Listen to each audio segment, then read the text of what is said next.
Every so often, I am grateful that my Jeopardy appearances came before the invention of social media. Welcome to the Final Wager. I'm Keith Williams. I had some dumb responses in my games. I said that the main religion in Morocco was Judaism because I overthought the clue. And tonight we had a Juneteenth question, which is kind of basic African American history, and that's the sort of thing, when no one gets it, that I fear will be used to show how ignorant people are. And it's just something that you don't know, but it can be taken out of context. So we'll have to see if that appears over the next couple of days. We've got Sam, who took advantage of a lot of double misses by Michelle and Katie, including that Gomer Pyle clue, which he responded hilariously to. He's got 9,000. Katie, our returning champion, who apparently does needlepoint work at home. I'm surprised they don't let her do it on stage, because that would be probably the best way to get into state-dependent memory. She's got 5,000. Michelle, 6,200, so not a high-scoring game, but it's the first day of the week, so people are probably tired. And it's tough the first day, because you haven't seen anyone else play. Start with Michelle doubling up. She's going to have 12,400. Sam, 3,400. If he's wrong there, he's going to be left with 5,600. So Katie's going to want to wager everything, and that's going to put Michelle into a little bind, because she can wager up to 600 against Sam.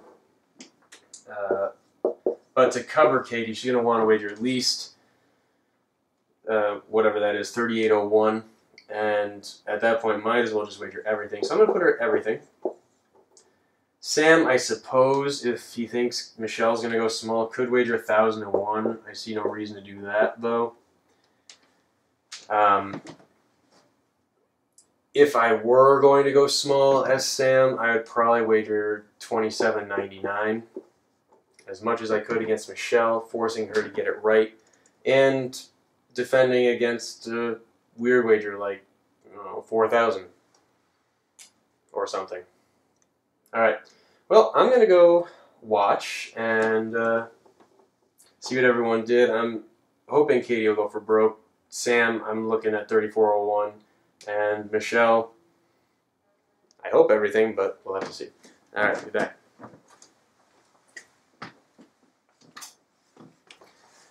Well, we had two good wagers tonight out of Katie and Sam. Michelle left a little to be desired. It does cover Katie's all-in, but Sam could pull some shenanigans with that 2,799 wager, or even 1,002. If you have to go all-in, you leave the door open for either tricky wagers or just bad math. And if Sam had gotten it wrong, which he was on track to do until he caught himself, Michelle would have left $2,400 in Sony's bank account. So if you have to go in, go all in. Nice job on that one, Katie.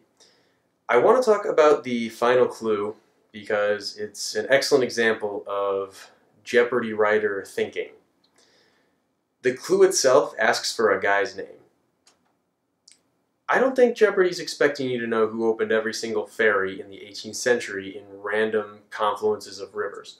But notice that the category was famous places. So I'm looking for a place that has to do with a ferry at something, maybe West Virginia, Virginia, somewhere in that region. Harper's Ferry, pretty easy to get there if you're thinking about it that way. And then you spend the other 28 seconds debating what his first name might have been. Not Stephen Harper, he was Canadian. I thought it might have been George, but I had nothing better to go on. I was wrong.